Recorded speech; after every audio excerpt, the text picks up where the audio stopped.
Halo semuanya, kembali lagi di Alur Cerita Universe. Pada episode kali ini aku akan membawakan konten cerita hidup, di mana di episode kali ini kita akan membahas salah satu rapper terkenal dan terkaya di dunia, yaitu Snoop Dogg. Who are you? My name is Snoop D.O. motherfucking Double G.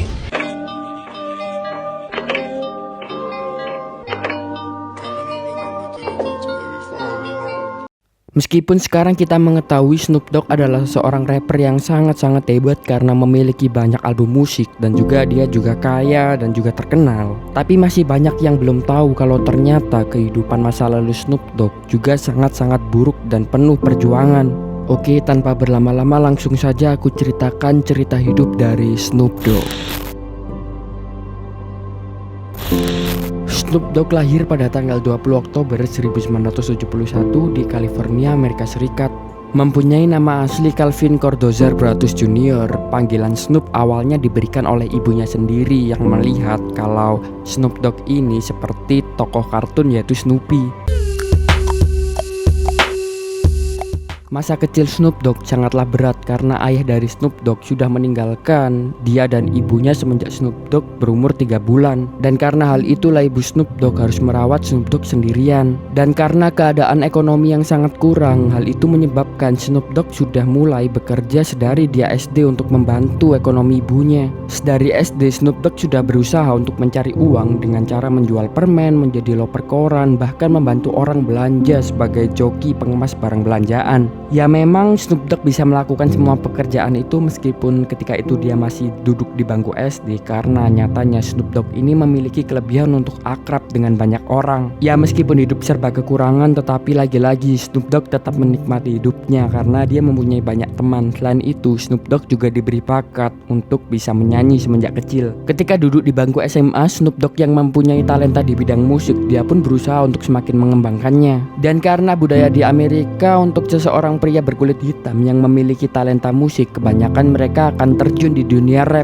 Seperti yang kita ketahui di masa itu, pergaulan di dunia rap sangatlah keras. Dan hal itulah yang menyebabkan Snoop Dogg juga bergabung dengan geng-geng yang ada di sana. Dan lingkungan rap itu juga yang mengenalkan Snoop Dogg ke dunia narkoba, di mana di masa itu ketika duduk di bangku SMA, Snoop Dogg sudah mulai untuk berjualan dan menjadi bandar ganja. Parahnya, semakin lama Snoop Dogg semakin nyaman berjualan narkoba. Dia pun mulai memperdagangkan kokain, sabu-sabu, dan yang lain-lainnya. Karena memang menjual narkoba ini mendapatkan uang yang sangat banyak. Sampai suatu saat Snoop Dogg pun tertangkap polisi dan dia harus dipenjara selama 3 tahun. Snoop Dogg yang memang mempunyai kemampuan sosial yang sangat tinggi, ketika di penjara dia pun mulai mengobrol dengan napi-napi lainnya. Dan Snoop Dogg pun mulai mendengarkan kisah-kisah dari teman-teman napinya, di mana dia mulai berempati dan dia menuliskan rap dari kisah-kisah mereka. Ketika itu teman-teman napi Snoop Dogg yang sadar kalau Snoop Dogg ini memiliki bakat yang luar biasa di bidang musik dan dia tidak seharusnya berkumpul dengan mereka. Akhirnya teman-teman napi Snoop Dogg pun menyadarkan Snoop Dogg kalau setelah keluar dari penjara, Snoop Dogg harus menggeluti bidang musik karena mereka yakin suatu saat Snoop Dogg akan sukses dan terkenal di bidang itu. Dan benar saja, setelah keluar masuk beberapa kali penjara, akhirnya Snoop Dogg tersadar kalau hidupnya sudah sangat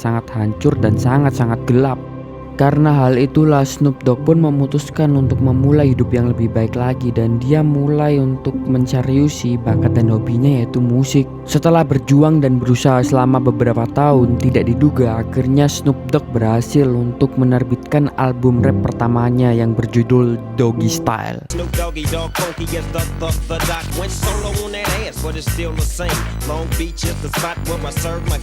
Dimana sangat luar biasa, album rap pertama Snoop Dogg ini sangat meledak di pasaran dan semua orang pun akhirnya mengenal Snoop Dogg. Dan akhirnya di masa itu album Snoop Dogg pun jadi salah satu album yang paling banyak didengar dan paling terpopuler.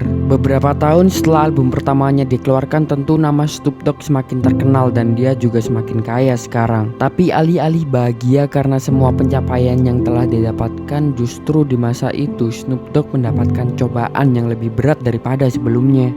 Ya, tepatnya di tahun 1993, di mana Snoop Dogg terkena kasus tuduhan pembunuhan, di mana Snoop Dogg dan bodyguardnya dituduh pernah melakukan penembakan kepada seorang warga negara Amerika Serikat bernama Philip Walter Mariam yang berujung pada kematian orang tersebut. Dan karena tuduhan tersebut, akhirnya Snoop Dogg pun harus disidangkan dengan ancaman penjara selama puluhan tahun. In violation of Penal Code Section 187, a felony, a lesser included offense, the crime alleged in count 1 of the indictment. Tentu ketika itu Snoop Dogg sangat-sangat khawatir karena bagaimana tidak dia diancam pidana selama puluhan tahun yang tentunya itu akan menghabiskan sisa hidupnya dan karirnya juga. Tapi untungnya di kasus tersebut Snoop Dogg dinyatakan tidak bersalah atas pembunuhan yang terjadi karena apa yang dilakukan oleh bodyguard dari Snoop Dogg itu merupakan upaya dari pembelaan diri. Setelah melewati kasus itu pun kehidupan Snoop Dogg berangsur-angsur semakin membaik dan di tahun 1997 Snoop Dogg memutuskan untuk menikahi seorang wanita bernama Shanté, di mana Shanté ini ternyata merupakan teman semasa SMA dari Snoop Dogg dan memang dari dulu Snoop Dogg sudah mencintai wanita ini. Setelah itu pun Snoop Dogg membangun kehidupan rumah tangganya bersama istrinya dan mereka akhirnya di masa ini mempunyai 3 orang anak dan hidup sebagai keluarga yang bahagia. Bertahun-tahun selanjutnya Snoop Dogg pun menjalani profesinya sebagai rapper dan juga dia semakin banyak menghasilkan lagu rap. Selain itu dia juga main film dan yang lain-lainnya, dan itu menjadikan Snoop Dogg salah satu orang terkaya dan terpopuler sampai saat ini. Tetapi meskipun Snoop Dogg hidup kaya raya, bergelimang harta dan dapat mendapatkan semuanya, tetapi itu tidak menjadikan hidup Snoop Dogg damai dan tenang begitu saja. Hal itu terbukti dari beberapa pengalaman Snoop Dogg mencari pengalaman spiritualnya. Seperti yang kita ketahui pada tahun 2009 Snoop Dogg bergabung dengan organisasi Nation of Islam.